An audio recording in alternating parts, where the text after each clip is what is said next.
My mother took my inheritance because she wants me to be successful, until the truth exploded at dinner. When my grandmother died, she left me $80,000. My mother immediately took control of it. "You're not ready for this kind of money," she said. "I'm going to manage it until you prove you can be successful on your own." I was 24 with a college degree and a job, but according to her, I wasn't successful enough yet. She kept moving the goalpost.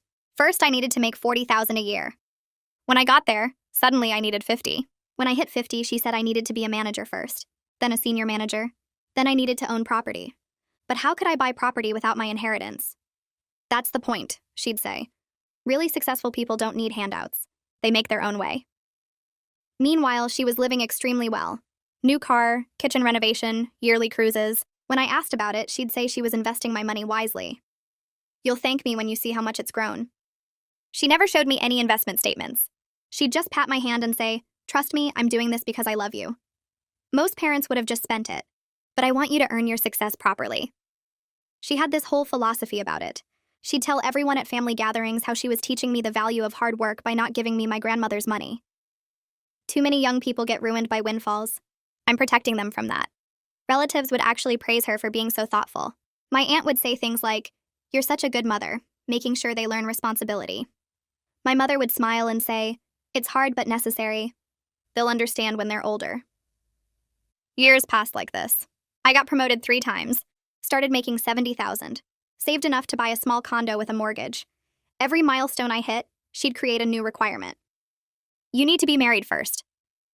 Then, "You need to have 6 months of emergency savings." Then, "You need to max out your retirement for at least 5 years. I was 32 when everything unraveled. My cousin Kendall was getting married and asked my mother to help with planning since she'd organized so many family events with her investment returns from managing my money so well. Kendall thought she was complimenting her. My mother smiled and said she'd love to help. The wedding planning got expensive fast.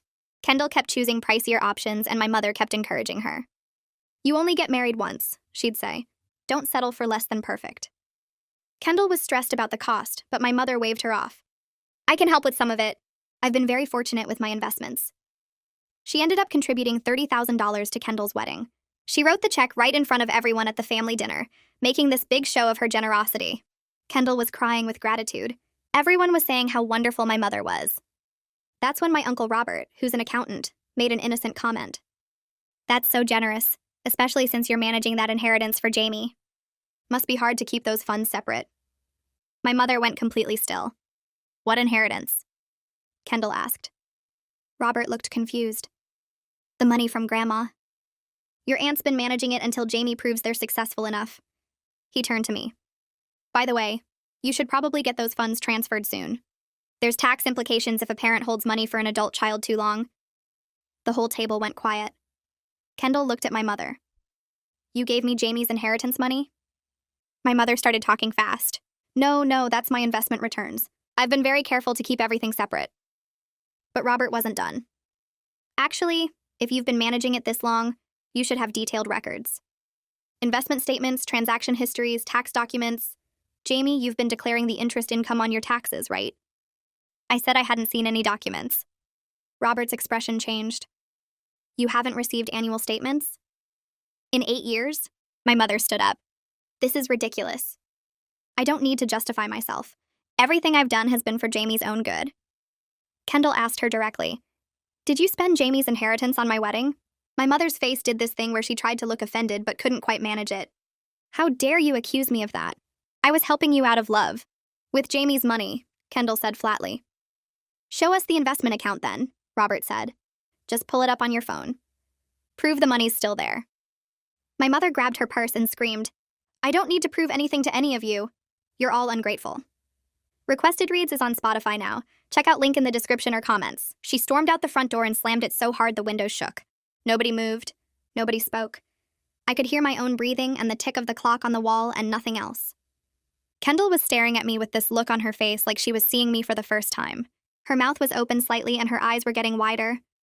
Robert had his phone out already and was typing something fast with his thumbs. The rest of the family just sat there frozen with forks halfway to mouths or wine glasses suspended in midair. My Aunt Nina reached over and put her hand on my arm. Her fingers felt cold. Kendall pushed her chair back and stood up. The legs scraped against the hardwood floor and the sound made everyone jump. Her voice came out shaky, but she kept it steady. She looked right at me and asked where that $30,000 really came from. She needed to know right now. Her parents moved closer to her on both sides like they were forming a wall of support. Her mom put an arm around her waist. Her dad touched her shoulder. Robert looked up from his phone and started talking in this calm accountant voice. He told everyone to stay calm and said if there was a real investment account somewhere, there would be records. Bank statements and transaction histories and tax documents. He turned to me and asked when I last saw any paperwork about the inheritance. I felt my face get hot. I told him I never saw anything. Not in 8 years. Not once. The words came out quiet, and I realized how stupid that sounded. How could I go 8 years without seeing a single statement or document? Robert's whole face changed. His eyebrows went up and his mouth got tight. He asked me to repeat that, and I did. Nina squeezed my arm harder and asked me directly how much my grandmother left me. I looked at her and said $80,000. The whole table exploded. People started talking over each other. Someone said that's a lot of money. Someone else said, how does that just disappear? My uncle was shaking his head. Kendall's grandmother started crying. Robert held up his hand for quiet and everyone stopped talking. Gregory stood up and said they needed to call my mother back right now. She needed to come back and show everyone proof that the money was still there. Show the investment account on her phone. Show something. Robert nodded and pulled up her number. He put the phone on speaker and we all listened to it ring. It rang 6 times and went to voicemail. He tried again. Same thing. He tried a 3rd time and this time it went straight to voicemail like she'd turned her phone off. Kendall made this sound like a sob and a gasp mixed together. She sat back down hard in her chair and put her face in her hands. She said she felt sick. She said her wedding might have been paid for with my stolen money. I reached across the table and tried to tell her this wasn't her fault. She didn't know. None of us knew. But she was crying now and saying she never would have accepted that money if she'd known. She would have found another way. She would have had a smaller wedding. She would have done anything except take my inheritance. Her mom was crying too now, and her dad looked like he wanted to hit something. Robert put his phone down and looked around the table. He said we should all go home for tonight, but we needed to meet tomorrow at his office. We needed to start writing everything down. Every conversation I could remember about the inheritance. Every excuse my mother gave. Every time I asked about statements. He said we needed to treat this like a fraud case because that's probably what it was. We needed to gather all the information we could. Kendall looked up at me with red eyes and mascara running down her face. She asked if I was going to sue my mother. I didn't know what to say. I just sat there looking at my plate. Robert said first things first. We needed to document everything and then figure out what options I had. Legal options. He knew people who handled this kind of thing. Family theft cases, inheritance disputes, people who could help. Nina asked if I had anywhere to stay tonight. She said I could stay with them if I didn't want to be alone. I told her I'd be okay. I needed to go home and think. Process everything. But really, I just needed to get out of that room where everyone was looking at me with pity and shock. I drove home with both hands gripping the steering wheel so tight my knuckles turned white. My hands were shaking. My whole body was shaking, actually. I kept replaying the dinner in my head. My mother's face when Robert mentioned the inheritance. How fast she talked trying to explain. How she grabbed her purse and ran instead of showing proof. 8 years of her telling me I wasn't ready. 8 years of moved goalposts. Get to 40,000, get to 50, become a manager, buy property, get married, save 6 months' expenses, max out retirement. Every single requirement was just another delay, another excuse, another way to keep the money. And I believed her. I actually believed she was trying to teach me something. That she was protecting me from myself. That she loved me enough to be the tough parent who made me earn my success. But there was no lesson. There was no protection. There was just theft. Slow theft over 8 years while she bought a new car and renovated her kitchen and took cruises and lived well on my grandmother's money. On my money. The money my grandmother wanted me to have. I got home and went straight to my laptop. I couldn't sleep. I couldn't even sit still. I opened my email and started searching for anything from my mother about the inheritance. There were dozens of messages. Hundreds, maybe. I started reading through them. Every time I'd asked about the money. Every time I'd hit one of her goalposts and asked if I could have access now. Her responses were all the same pattern. Praise for my progress. Then a new requirement. Then some speech about responsibility and earning success and not being like other young people who waste money. I found one from 3 years ago where I'd asked to see the investment statements. She wrote back that she'd send them soon, but she was traveling and would get them to me when she returned. She never sent them. I'd forgotten to follow up. I found another from last year where I told her I'd maxed my retirement for 5 years like she said. She responded that she was so proud, but I should focus on building my emergency fund more before taking on the responsibility of managing a large sum. There was always something, always one more thing. I pulled up our text messages next. The pattern was even clearer there. Short messages from me asking about the money. Long responses from her about patience and responsibility and trust. Telling me she was investing wisely. Telling me I'd thank her someday. Telling me most parents would have just spent it, but she was being careful, being smart, protecting my future. Every single message was manipulation. Every single one was a lie to cover up what she was doing. My phone rang at 8 the next morning. I'd been awake all night sitting on my couch surrounded by printed emails and screenshots. Robert's name showed on the screen. I answered, and he said he'd spent the evening making calls. He had a lawyer friend who handled family theft cases, financial abuse situations, elder abuse usually, but she'd worked on cases like mine before. She was willing to meet with me and talk about my options. Her name was Aurelia. He gave me her number and said I should call today. He also said he and Kendall and her parents wanted to meet at his office that afternoon if I was up for it. Start building a timeline. Start documenting everything. I said yes. I said I'd be there. I asked if he really thought my mother stole everything. He was quiet for a second. Then he said yes. He said there was no other explanation. If she had investment accounts, she would have shown them last night. She would have pulled up her phone right there at the table and proved everyone wrong. Instead, she ran. People who are innocent don't run. They don't scream and deflect. They show proof. I thanked him and hung up. Then I called Aurelia's number. A woman answered on the second ring. I told her Robert gave me her name. She said she'd been expecting my call. She asked if I could come to her office that afternoon before I met with Robert. She wanted to hear my story and talk about what options I might have. Legal options, ways to get my money back. I said yes. I said I'd be there at 2. She gave me the address and said to bring any documentation I had.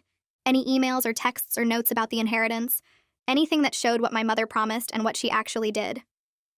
I looked at the papers spread across my couch and coffee table. I had plenty of documentation. I had 8 years of lies in writing. Robert's office felt cold when I walked in the next afternoon. He'd already covered one wall with a huge whiteboard divided into columns. Years across the top. My achievements down the left side. My mother's excuses in red marker filling the middle. Kendall sat at the conference table with her parents, Nina and Gregory. They all looked up when I entered. Robert handed me a legal pad and told me to start writing. Every conversation I could remember about the inheritance. Every excuse my mother gave. Every time I asked to see statements. I sat down and started filling pages. First year, she said I needed to make $40,000. Second year, $50,000. Third year, manager position. The pattern looked worse written out like this. Each requirement perfectly timed to keep me waiting.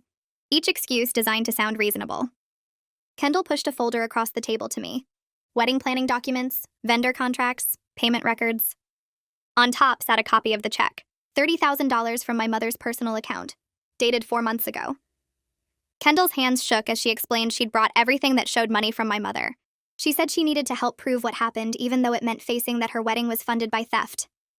Her voice cracked on the last word. Robert took the folder and added the check copy to his evidence wall. He explained that without any investment account papers, the burden of proof was on my mother to show where the money went. The fact that she ran away screaming instead of pulling up statements on her phone was extremely telling. In his professional opinion as an accountant, legitimate investments always have paper trails, always have statements, always have tax documents. The complete absence of documentation after 8 years meant one of two things. Either the accounts never existed, or my mother was hiding them. Both options pointed to theft. Nina spoke up from her seat. She admitted she always thought it was odd that my mother controlled my inheritance for so long. She'd assumed it was some kind of trust arrangement, some legal structure that required parental oversight. She felt guilty for not questioning it more directly over the years, for praising my mother's wisdom instead of asking to see the actual investment accounts. Gregory nodded and said they should have pushed harder when I hit every milestone and still couldn't access the money. The whole family had enabled this by accepting my mother's explanations without proof. I left Robert's office with copies of everything and drove straight to Aurelia Redmond's law office downtown. She'd agreed to meet me that afternoon. Her assistant brought me to a conference room where Aurelia was already waiting. She asked me to tell her everything from the beginning. I walked through the whole story. The inheritance, the 8 years of excuses, the wedding money, the dinner confrontation, my mother's refusal to show any documentation. Aurelia listened without interrupting and took notes on her laptop. When I finished, she said this was unfortunately more common than people think, especially with inheritance money and family members. She explained my legal options ranged from demanding full accounting to filing civil suit for theft and fraud. We could start with a formal demand or go straight to court. The choice depended on whether I thought my mother would cooperate or fight. I told her my mother would fight. Aurelia nodded like she expected that answer. She recommended starting with a formal legal demand letter requiring my mother to provide complete papers about the inheritance money within 30 days. This gave her a chance to cooperate before we took things to court. If she provided legitimate investment statements showing the money was safe and growing, we could potentially resolve this without litigation. But if she couldn't or wouldn't provide records, that became powerful evidence for a lawsuit. The demand letter would also establish a clear timeline, 30 days to comply. After that, we'd have legal grounds to escalate. I authorized Aurelia to send the demand letter. She pulled up a template on her computer and started filling in details. $80,000, 8 years, no documentation provided, 30 days to produce complete investment records. She explained the next step would be hiring a forensic accountant if my mother couldn't or wouldn't provide legitimate records. The investigation could take months, but would trace where the money actually went.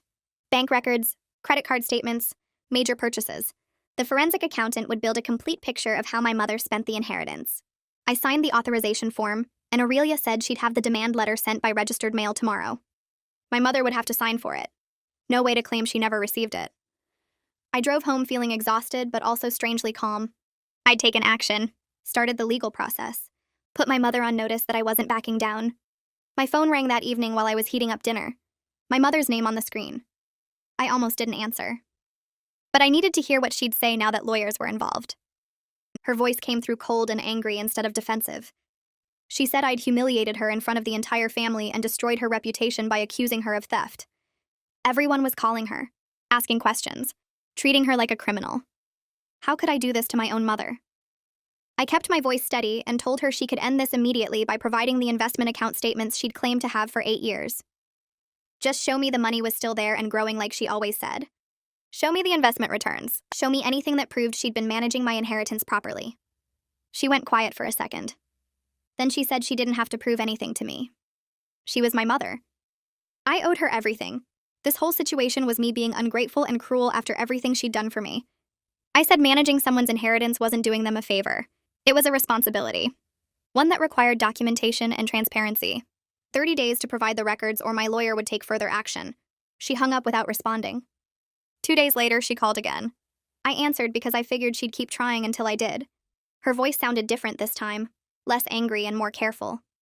She asked if we could talk about this reasonably, without lawyers getting involved. I told her the lawyer already sent the demand letter and it should arrive any day now. The line went completely quiet. Not just regular silence, but the kind where I could tell she was processing something bad. Then she said so I was really going to sue my own mother, and the call ended before I could say anything back. She just hung up. I sat there staring at my phone, feeling weird about the whole thing. Part of me wanted to feel guilty, but mostly I just felt tired. Robert called me the next morning while I was getting ready for work. He sounded frustrated. My mother had contacted him late the night before, asking if this whole legal thing was really necessary. She told him there must be some kind of confusion or mistake about the money. Robert said he told her the only confusion was about where $80,000 went, and she needed to show him the papers proving she still had it. She apparently got mad and said he was taking my side against family. He said there weren't sides, just facts and documentation. She hung up on him too. The 30 days in the demand letter passed without any response from my mother. No call, no email, no documents, nothing. Aurelia called me to discuss next steps and said this silence actually helped our case. It showed my mother either couldn't or wouldn't account for the money. If she had legitimate investment records, she would have sent them immediately to make this go away. The fact that she chose silence instead spoke volumes about what really happened to my inheritance. We scheduled a meeting to discuss hiring a forensic accountant who could trace where the money actually went. I met with Wyatt Duran at Aurelia's office 3 days later. He was younger than I expected, maybe late 30s, and he had this calm way of explaining complicated financial stuff. I signed a bunch of forms giving him permission to request my mother's bank records and financial documents through legal discovery. He explained the process would take several weeks because banks don't move fast, but the investigation should reveal exactly how my mother spent the inheritance. He'd track every deposit, every withdrawal, every major purchase over the past 8 years. The goal was building a complete picture of where my grandmother's money ended up. I left his office feeling like things were finally moving forward in a concrete way. My phone rang that evening while I was making dinner. Kendall's name showed up on the screen. She sounded upset when I answered. Her parents insisted on paying me back the $30,000 from the wedding. even though I kept telling them it wasn't their fault, and they didn't owe me anything. Nina got on the phone and said they couldn't enjoy their daughter's wedding, knowing it got funded by stolen money. The check was already written. They were bringing it over tomorrow whether I liked it or not. I tried arguing, but Nina said the conversation was over. They were doing this and I needed to accept it. The next day, Kendall and her parents showed up at my condo with the check. Nina hugged me and apologized for not seeing what my mother was doing all those years. Gregory said they should have asked more questions about the inheritance situation instead of just accepting my mother's explanations. I took the check because I needed the money, but it felt complicated. This was only a fraction of what got taken from me. Still, holding that check felt important somehow. It was the first real step toward getting back what I lost. The first piece of my inheritance returning to me after 8 years. It made everything feel more real and less like some nightmare I couldn't wake up from. A week later, my mother sent a long email. I almost deleted it without reading, but I needed to see what she'd say. The email claimed she did invest my money like she always said, but she made some bad choices and lost most of it. She was too embarrassed to tell me the truth. She'd been trying to make the money back before I found out, hoping to fix everything quietly. The email went on for paragraphs about how guilty she felt and how she never meant for any of this to happen. She said she loved me and just wanted to protect me from knowing about her mistakes. I forwarded the email to Aurelia without responding to my mother. Aurelia called me within an hour and said this excuse was totally expected. Lots of people caught stealing money claim they lost it in bad investments. It's a common story because it sounds better than admitting they spent it on themselves. She said we'd need to see actual proof of these supposed investments and losses. Bank statements showing money going into investment accounts. Records of what stocks or funds she bought. Documentation of when and how the losses occurred. Without proof, this email was just another story. She forwarded everything to Wyatt to include in his financial investigation. The stress of everything started getting to me in ways I couldn't ignore anymore. I wasn't sleeping well. I kept replaying conversations with my mother from over the years, seeing the manipulation I'd missed before. Robert suggested I talk to someone professional about processing all this. He gave me the name of a therapist who worked with people dealing with family financial abuse. I called Annika Schulze and got an appointment for the following week. Her office was small and comfortable, not sterile like I expected. She asked me to start from the beginning, so I told her about my grandmother's death and my mother taking control of the money. About the 8 years of moving requirements and excuses. About the dinner where everything fell apart. Annika listened without interrupting, taking notes occasionally.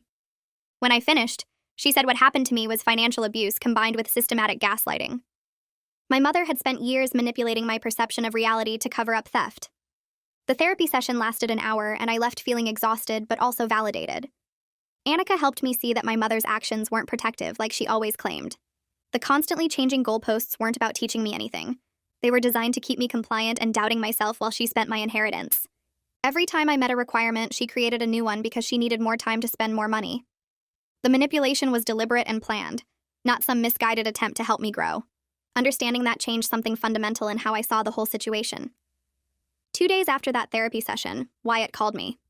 His voice sounded different from before, more serious and careful with his words. He said he finished going through all the financial records and found some patterns we needed to discuss right away. He wanted to meet with me and Aurelia together because the findings were pretty concerning. We set up the meeting for the next afternoon at Aurelia's office. I barely slept that night knowing I was about to see exactly where my $80,000 went. The next day, I arrived at Aurelia's office 10 minutes early and sat in the waiting room trying to keep my hands from shaking. Wyatt showed up carrying a thick folder and a laptop, and Aurelia led us both into her conference room. Wyatt opened his laptop and pulled out printed spreadsheets from the folder, spreading them across the table. He started explaining what he found, and his words made my stomach drop. My mother deposited the entire $80,000 into her personal checking account 8 years ago, right after my grandmother died. There were no investment accounts. There never had been any investment accounts. The money just sat in her regular checking account, and she spent it gradually over the years on whatever she wanted. Wyatt pulled up bank statements on his laptop showing the deposits and withdrawals, month by month, year by year. He walked me through the major expenses using a spreadsheet he created. The new car she bought 3 years ago cost $28,000, paid in full with a single check. The kitchen renovation she did 5 years ago was $35,000, paid to the contractor in 3 installments over 4 months. The yearly cruises she took added up to about $12,000 total over the 8 years. The remaining $15,000 got spent on general living expenses, eating out, shopping, clothes, and eventually the $30,000 check to Kendall, which actually overdrew the account since only $15,000 was left by then. She had to transfer money from her own savings to cover that check, which is probably why she panicked, so badly when Robert asked about keeping the funds separate. Aurelia leaned forward and said this documentation proved theft and fraud beyond any doubt. We had grounds for an extremely strong civil case against my mother. She recommended filing the lawsuit immediately, and she also suggested I think about reporting this to the police for potential criminal charges, since this was clearly intentional theft over many years, not some mistake or misunderstanding. I felt sick looking at the spreadsheet Wyatt created. Every line item showed how my inheritance funded my mother's lifestyle, while she told me I wasn't successful enough to have my own money. Every vacation she took, every upgrade she made to her house, every luxury purchase was bought with money my grandmother meant for my future. The car I saw her driving around was purchased with my inheritance. The beautiful kitchen she showed off at family gatherings was built with my inheritance. The cruise photos she posted on social media were taken on trips funded by my inheritance. And the whole time she was spending it, she was lecturing me about hard work and earning success properly. Robert came to the meeting too, sitting next to me for support. He looked at the spreadsheets and said the evidence was totally clear and overwhelming. He told Aurelia he would testify about the dinner confrontation and how my mother couldn't provide any investment papers when he asked. He said as an accountant, he could explain to a court why her story made no sense and why any legitimate investment would have documentation. I told Aurelia to go ahead and file the civil lawsuit. I wanted my money back and I wanted it in writing that she stole from me. But I wasn't sure yet about criminal charges. The idea of my mother potentially going to jail made me feel complicated things I couldn't quite sort out.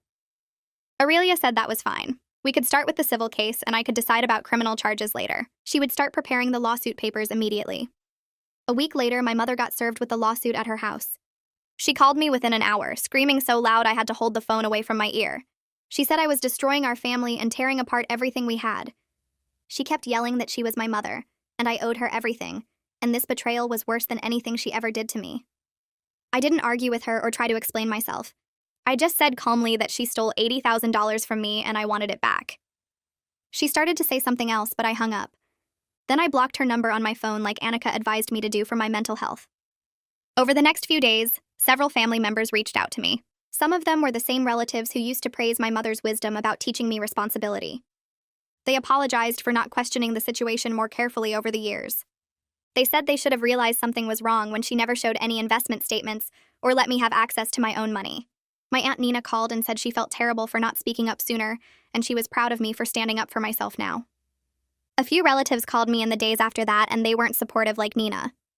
My mother's sister told me I was being vindictive, and that family matters should stay private. She said I was destroying our family over money, and that I should be ashamed. Another cousin sent me a long text about how I was tearing the family apart, and that my mother made mistakes but didn't deserve this public humiliation. I felt angry reading these messages because they were acting like I was the problem instead of the person who stole $80,000 from me.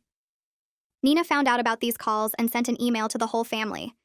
She wrote that people criticizing me didn't understand the full situation and should review Wyatt's forensic report before making judgments. She attached the report to the email showing exactly how my mother spent my inheritance on herself while lying to me for 8 years. After that email went out, most of the critical relatives went quiet. 2 weeks after the lawsuit was filed, Aurelia called me at work. She said my mother hired a lawyer who contacted her about settling the case before trial. The lawyer sent over a settlement proposal that morning. I asked what they were offering, and Aurelia said $40,000 paid in installments over 5 years. I felt my face get hot hearing that number. $40,000 was only half of what was stolen, and spreading it over 5 years meant I might never see all of it if my mother decided to stop paying. Aurelia said the offer was insulting given the strength of our evidence, and that my mother's lawyer knew they would lose at trial. She recommended I reject it completely. I told Aurelia I wanted to reject the settlement and that I wanted full restitution plus interest and legal fees. My mother had 8 years to make this right, and instead she spent every single dollar while gaslighting me about success and responsibility. I wasn't going to accept half the money stretched over 5 years like some kind of favor. Aurelia said she would respond to my mother's lawyer, making it clear we were prepared to go to trial and win. That afternoon, I had my regular therapy appointment with Annika. I told her about the settlement offer and how angry it made me. Annika asked me to talk about what I was really angry about beyond just the money itself. I started listing things and realized there were so many. The money would have let me buy a better home in a neighborhood I actually wanted to live in, instead of the small condo I could barely afford. I could have started the business I always thought about, but never had the capital for. I could have invested in my future instead of struggling paycheck to paycheck trying to meet arbitrary goalposts that kept moving. I could have traveled or gone back to the school or had financial security. Instead, I spent 8 years working myself to death trying to prove I was successful enough while my mother lived off money that was supposed to be mine. Annika helped me see that the anger wasn't just about what was taken, but about all the opportunities I lost and the years I wasted trying to earn something that was already mine. The legal process moved forward over the next few weeks. Kendall had to give a deposition about the wedding money and what she knew about my grandmother's intentions for the inheritance. She called me the night before looking nervous and said she felt terrible about having to testify against her aunt. I told her I understood, but that I needed her to be honest about what happened. The deposition happened at Aurelia's office, and Kendall was there for about 2 hours. Aurelia told me afterward that Kendall did well and was clearly uncomfortable, but remained truthful about everything she witnessed. She confirmed my mother contributed $30,000 to the wedding, and that my mother told everyone it came from successful investments. Kendall also testified about conversations with my grandmother before she died, where my grandmother specifically said the $80,000 was meant to help me build a good life. Robert's deposition was scheduled a week after Kendall's. He went in prepared with notes about the dinner confrontation and his professional opinion as an accountant. Aurelia said his testimony was really damaging to my mother's defense because he explained in detail why the lack of any investment documentation over 8 years made my mother's story impossible to believe. He walked through what legitimate investment management would look like and how there would be quarterly statements, tax documents, and clear paper trails. The absence of anything like that proved my mother never invested the money at all. A month after Robert's deposition, my mother's lawyer contacted Aurelia again requesting mediation. The lawyer acknowledged that the evidence was problematic for their case and suggested we try to reach an agreement through mediation instead of going to trial. Aurelia said this was a good sign because it meant they knew they would lose badly if we went in front of a judge. She said we should agree to mediation because we could negotiate a much better settlement now that they understood how strong our case was. The mediation was scheduled for 2 weeks later at a neutral office downtown. I was nervous driving there that morning because I would have to be in the same room as my mother for the first time since she got served with the lawsuit. Annika had prepared me for this in our sessions and reminded me to stay focused on the facts and not get pulled into emotional arguments. The mediation room was small with a long table and the mediator sitting at the head. My mother and her lawyer were already there when Aurelia and I walked in.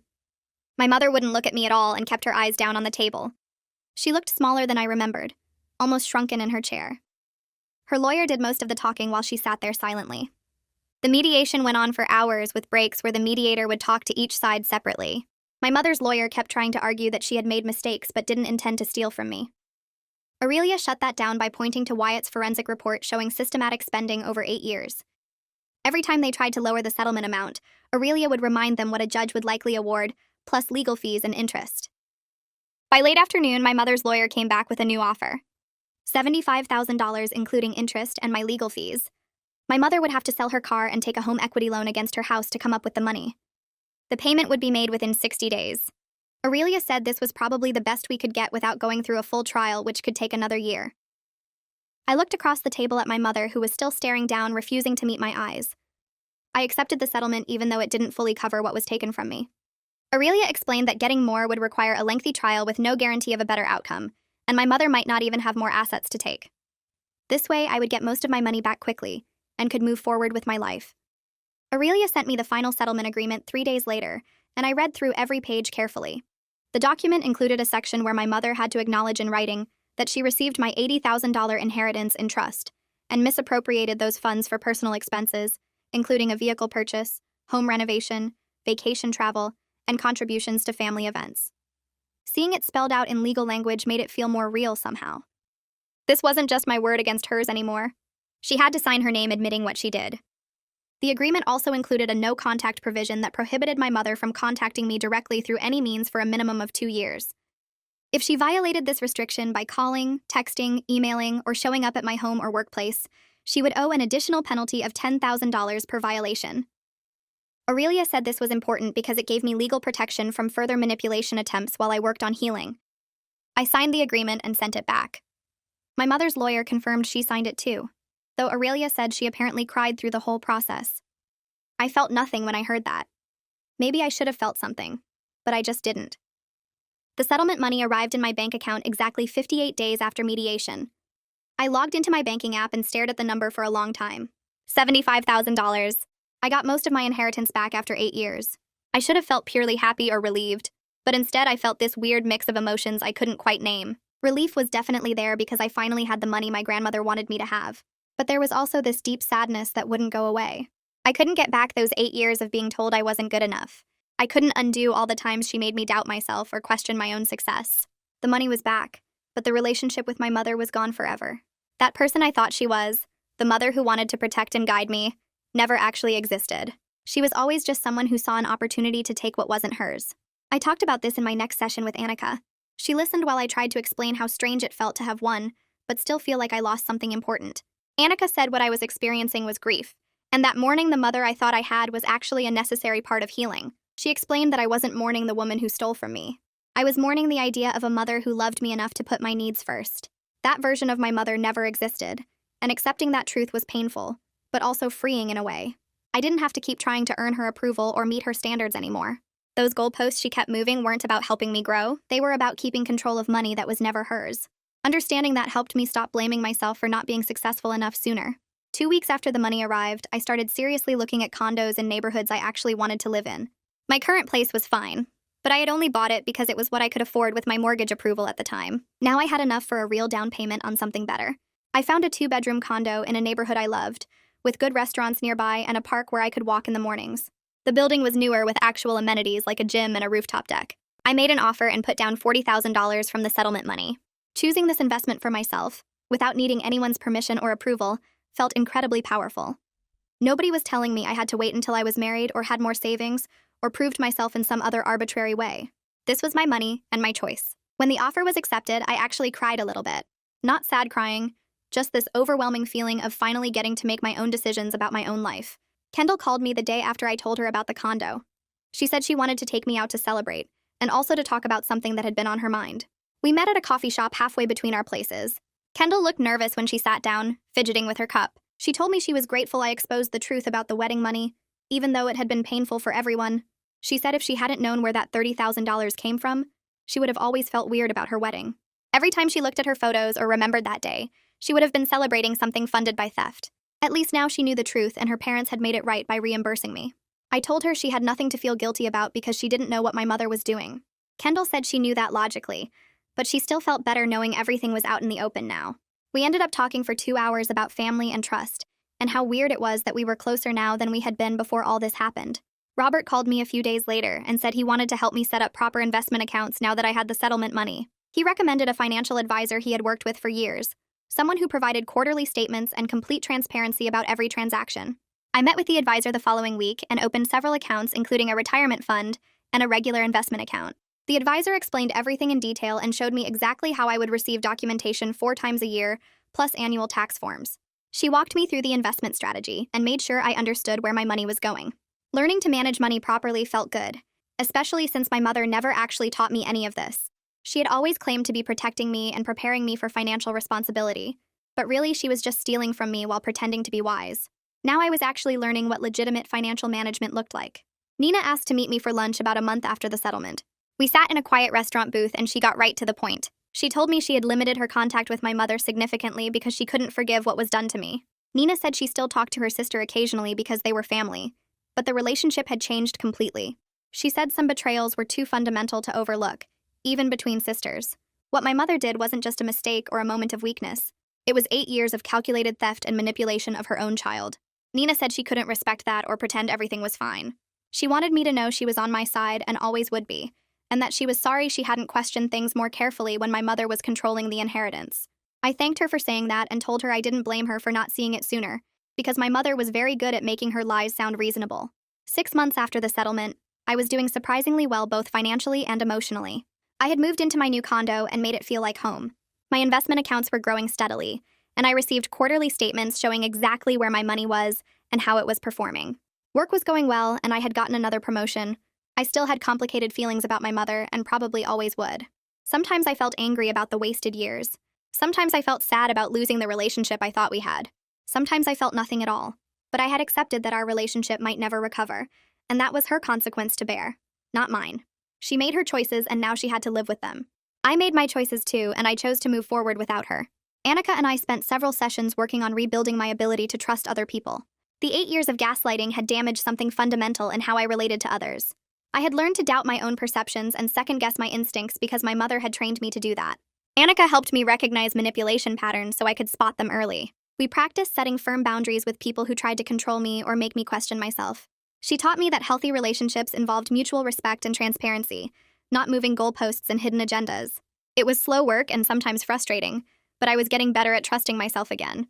I was learning to listen to that voice inside that said something was wrong instead of dismissing it like I had done for so many years with my mother. That voice had been right all along. A few months later, I showed up to a family barbecue at Nina and Gregory's house. My mother wasn't there, which everyone knew would be the case. Several relatives came up to me throughout the afternoon. My uncle from my dad's side pulled me aside near the grill and told me he was proud of how I handled everything. He said he should have questioned the situation years ago when my mother kept talking about teaching me responsibility. My cousin's husband apologized for not speaking up when he thought something seemed off about the inheritance arrangement. He said he assumed it was some kind of legal trust setup and didn't want to pry into family finances. 3 different aunts and uncles separately mentioned they felt terrible for praising my mother's supposed wisdom all those years. I told each of them I didn't blame them because my mother was convincing, and I had believed her lies too for a long time. The gathering felt lighter without the tension of my mother's presence and her constant need to control conversations. Kendall's 1-year anniversary party happened in early fall. She and her husband rented a small event space and invited close family and friends. I brought a nice gift and actually felt happy watching them dance and celebrate. There was no bitter taste in my mouth about stolen money funding their wedding anymore. Kendall's parents had paid me back that $30,000, and my mother had settled the rest. I could look at their wedding photos on display without feeling angry or cheated. Kendall hugged me tight when I arrived and whispered that she was glad I came and that things had worked out. Her happiness felt clean now, not tainted by theft and lies. I stayed late and danced with relatives and ate too much cake. The party reminded me that good things could exist without corruption behind them. I started volunteering with a financial literacy program for young adults in November. The program taught basic money management skills to people aged 18 to 25. I specifically asked to help with the section about protecting inheritances and recognizing financial manipulation. The program coordinator was excited to have someone with real experience in that area. I met with small groups every other week and taught them about demanding documentation, understanding their legal rights, and spotting manipulation tactics. I shared parts of my story without naming my mother, just explaining how someone spent my inheritance while claiming to protect it. The young adults asked good questions about red flags and how to stand up to family members who tried to control their money. Several people thanked me after sessions and said they were going to have hard conversations with relatives who were managing money for them. Turning my awful experience into something helpful felt good. It gave meaning to those 8 years of theft and gaslighting. 1 year after that explosive family dinner, I sat in my condo looking at my financial statements and feeling genuinely happy. I had most of my inheritance back, and it was growing in legitimate investment accounts with real documentation. My home was mine, paid for with my own work and my recovered money. I had clear boundaries with my mother and peace about maintaining them. She had tried contacting me twice through other relatives, but I held firm on the no-contact agreement. The family members who mattered, the ones who stood by me when the truth came out, were the ones I stayed close to. Kendall, Robert, Nina, Gregory, and several cousins became my real family. They were the people who chose honesty over comfortable lies. I had my money, my home, my self-respect, and clarity about who deserved space in my life.